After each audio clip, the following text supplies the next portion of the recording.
Oh, welcome to Daily Chess and another live rapid chess here on ICC. And this time I'm going to play with white against T Knight 16. So let's start with my repetition for this month: D4, C4, so Queen's Gambit. That's gonna get into Indian types of position. And let's see, Bishop G7, so allowing E4 right now, which is the King's Indian defense. I play this classical variation with Knight F3 and Bishop E2. And if he chooses to go for the main lines here with Knight C6 and E5, I will usually follow the main line, gaining more space, so hitting the knight, which retreats to E7, and they go with B4, the so-called Bayonet attack, which is favorite of Kramnik. And this Knight H5, there's two main lines, Knight H5 and A5. After Knight H5, I cannot say I really analyzed it yet, but I play this line, which became fashionable again, which is the G3 system here, G3 line. Just simply stopping him from playing Knight F4, and Bishop H3 isn't particularly dangerous. I just move the rook, free the square for my bishop, and the bishop is quite misplaced there. Okay, F5 is the typical counterplay in the main line here. White now gets a tempi because I'm just threatening to win a pawn by taking on H5, takes and queen takes.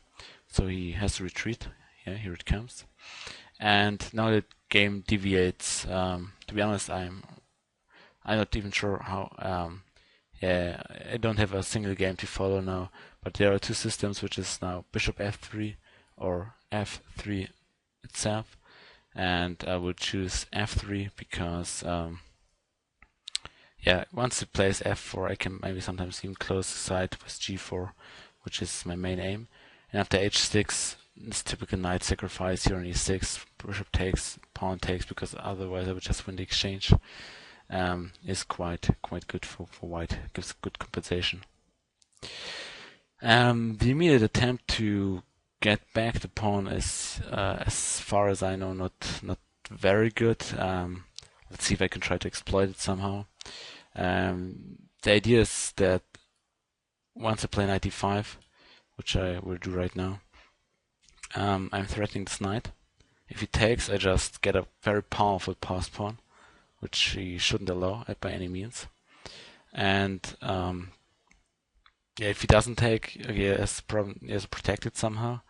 And if he takes the pawn here to protect the knight, I can go to c7 and fork both the rook and the queen. And later on I could even try to play with b5 and bishop a3 to put pressure on this pawn here, which is in the end the main weakness in the position. There are many tactical nuances. For instance, if he goes rook e8 to protect the knight, I can maybe even just play b5, probably. The idea is that c6 is met by take, and knight takes f6, bishop takes f6, and bishop takes h6. So this shouldn't be very good for him. And I think I will just follow this pattern. Maybe I don't even have to play b5 yet. But again, the other bishop a3 is not good because this trick isn't possible anymore. And this pawn is hanging. So maybe I should do something about it.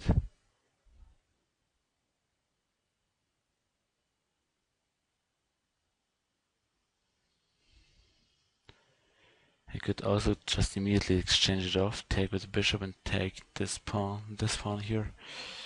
The question being if this is that good. I mean, I'm not sure. I don't think I'm in a hurry to rush.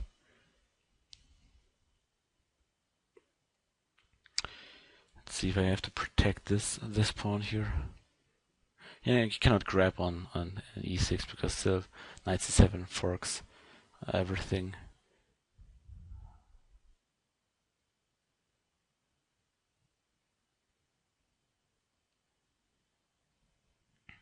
See if I protect it with queen d3. The queen might be necessary if I take this one. For instance, queen d3, c6. Yeah, I can maybe even take the e7 knight, rook takes, and queen takes there. On the other hand, I could also take this one, bishop takes, take this pawn, protect this one, and attack the h6 pawn. Looks also very strong. I think I will give it a try. Why not? Come. At least if he takes with the f pawn, I open up the f file. My bishop is free to go, maybe even to g4 later on. If g5, I have these light squares here, especially h5, f7 is very strong. Yeah, it looks quite decent. I mean, c6 just hangs a pawn as far as I could see. I just take the f6 knight and finally pick up the d6 pawn. And there isn't much he could do right now. Afterwards I can play c5 and bishop c4 to pin if he tries to take the b6 pawn. I'm not sure if black is playing correct here. It feels as if he wouldn't play best, but I just lack an experience in this line to draw any conclusions. I mean, I cannot really say anything about this line. Okay, maybe it's a bit more interesting for you if I play a line which I'm not that familiar. In the King's Indian, you always have to pay attention to this bishop here, which is a powerhouse, and it can become very active once this pawn vanishes. If I take, for instance, you can sometimes push this pawn, and suddenly you know this diagonal is cleared. Okay, he really takes there. Okay, I didn't expect that. Okay, one option might be maybe taking bishop takes and f takes, attacking the bishop here and the pawn, but he can take the e6 pawn, and it doesn't look quite good anymore. I think this is just best. I mean, what does he want to do? I mean, right now I'm just threatening this knight. I mean, he's just hanging, and okay, if he takes it, I just take with the c pawn. Get the semi-open file, get pressure against this one. And if he plays c6, I move the rook out of the diagonal, and yeah, white should be much better, if not even close to be winning here. I mean, this pawn on e6 becomes a monster. Let's see. Okay, he takes that way. Okay. That's certainly interesting. I mean, I cannot even now consider taking with the e-pawn. I mean, if he plays e4, because I still take this g6 pawn there. This looks very strong. But let's see, e4. This e4 pawn might become weak.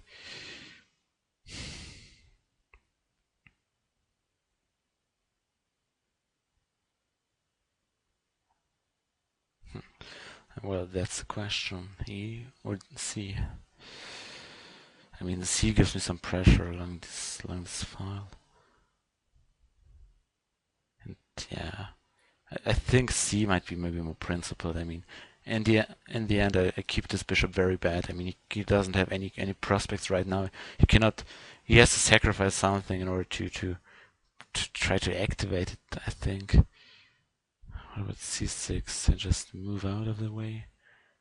Because, okay, after c6, if I don't make some random move, maybe I could even play bishop e3. Who knows? Even bishop takes, and then rook takes. c5 immediately. Okay. Looks crazy to me. I mean, this pawn is now just... This pawn chain is powerful. If I take here, it takes with the queen check, I just finish my development. It's better for me. If it... Okay. Show me what you intend, because I just can't see it.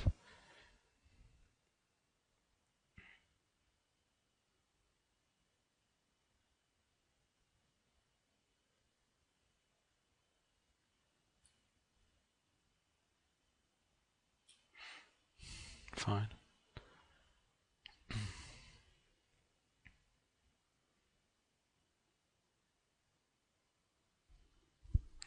Could try to sacrifice a knight there, but just take with the c pawn, e4, discover attack, but attack with the queen. And if it exchanges off, takes, I'm still this pass pawns are not too dangerous. He shouldn't be able to hold the game. White should be about winning here. Certainly, I'm quite sure.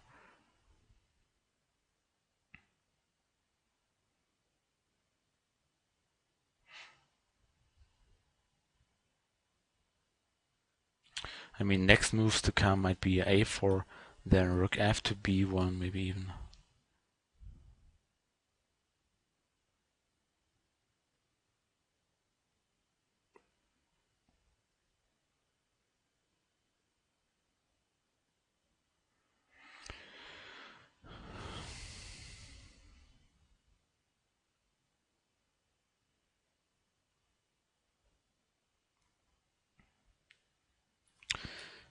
Okay, let's just calculate some lines. Let's say rook f to b1, queen c3, I take, it takes my bishop, I take it there on a7, enjoy another pawn, b7 is weak, white should win. If I go there, he doesn't have many moves left. Give a take here, it goes rook c3, I just take, he takes, take, it's again the same story. I'm not sure if this rook shouldn't belong in the f. I mean, I always have these ideas of bishop takes h6 and then rook takes f6 looming there. Would I would go there, he can attack my pawn. Which is maybe the only real drawback.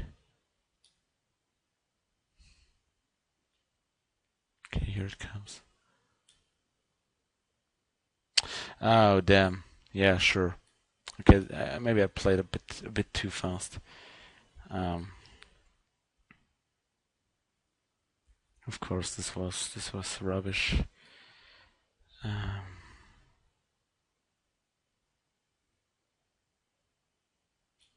Okay, I have to go for this. Okay, don't have any other choice.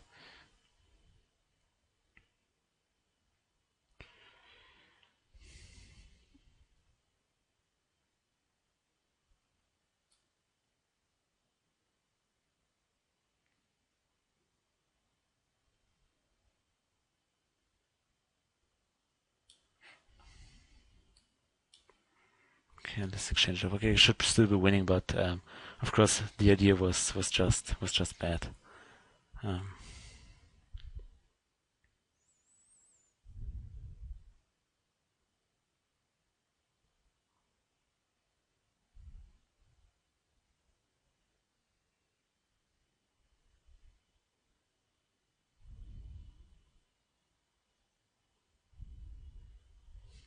Okay, if I take, rook takes, rook c1, rook a4, attacking still this one and the other pawn. So I first have to make this move probably. Protect this one now.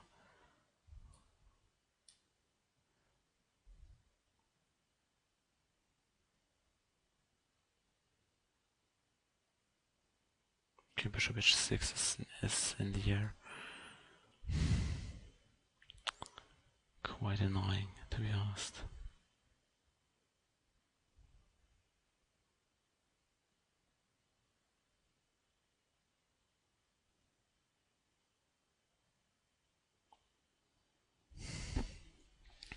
Okay, I need to play precisely probably from now on.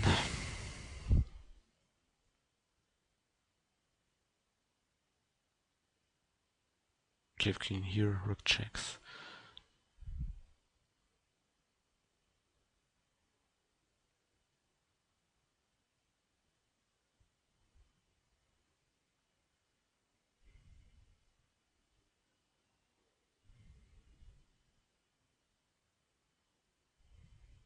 Maybe it's still very good.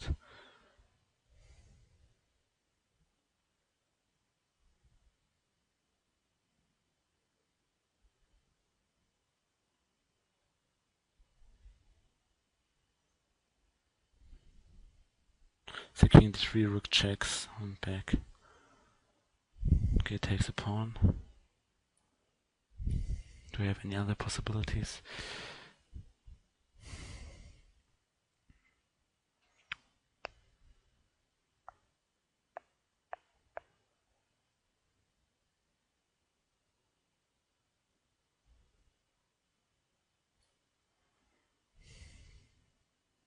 I'm not quite sure if this works. My intention is if rook d4, I just go back to e2, and then this rook is for the time being unprotected. So I go back. So he has probably to exchange it off, I guess. I could then play rook takes c1 and maybe penetrate here on the 7th rank, especially if this bishop somehow moves.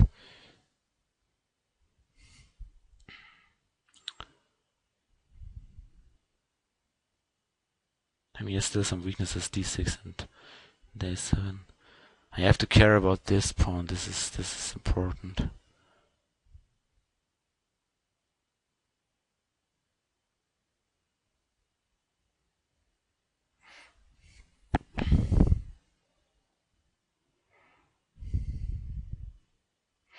Yeah, I think I underestimated, or actually just missed h5 with the idea of bishop h6.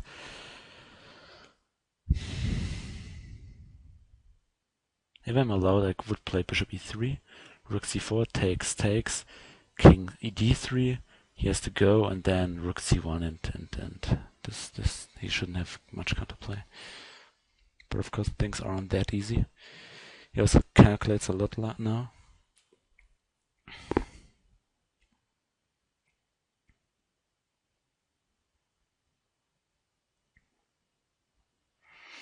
So I'm now below 5 minutes. Let's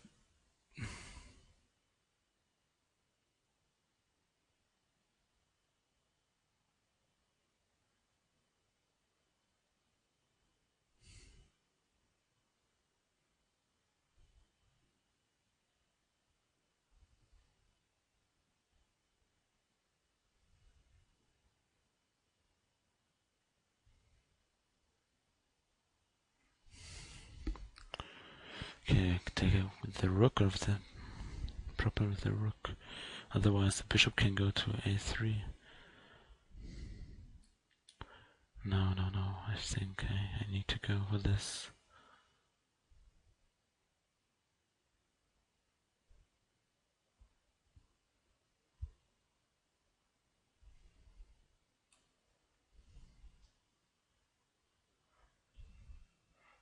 Let's first play bishop e3.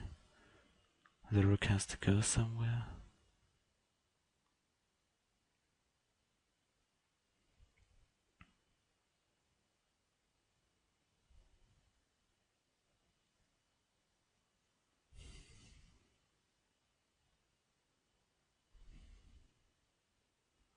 Okay, now give a check. King h7. Takes.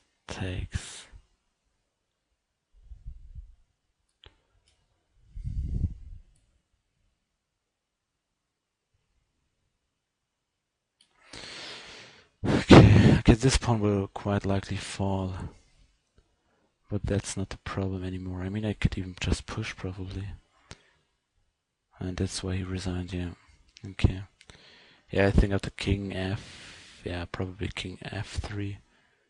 A rook has to move. Let's say again, there. I just push the pawn, he cannot stop it anymore. Okay. Whew, okay, let's repeat the game. Here g3, f5, okay, I think all according to the main line. Okay, queen c8. I think this idea is premature. To this, and rook e8, queen d3 looked strong, and taking is probably bad. I think white should be very, very good here. I mean, I have many threats, and if he takes, I should be almost winning, because this pawn on e6 is a monster, and the c5 just, I don't know, he's weakening his position. I mean, this pawn structure is just too strong. Here, okay, here I think rook a to b1 should crush him.